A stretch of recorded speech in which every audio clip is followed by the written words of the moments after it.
দেখুন কিভাবে স্ট্রবেরির জুস বানানো দেখিয়ে দিচ্ছি। আপনারা স্ট্রবেরি ধুয়ে নেবেন, ধুয়ে নেওয়ার পর এগুলো কাটতে হবে। কাটার পর ভালো করে ধুয়ে এগুলো কেটে নেবেন, ছুরি দিয়ে সুন্দর করে।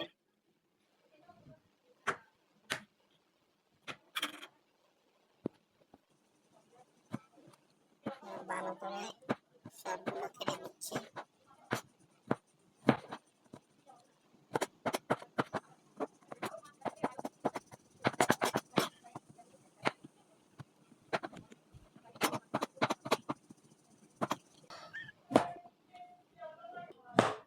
তারপর আপনারা এখানে জুসে কলা দিতে হবে, তাই কলা দিচ্ছি।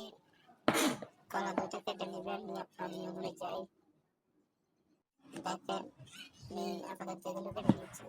তারপর তরমুজে দিব, তরমুজ কেটে নিচ্ছি। আপনি স্ট্রবেরি যত নেবেন তত লাল হবে, তাই স্ট্রবেরি বেশি করে দিবেন, তত লাল হবে।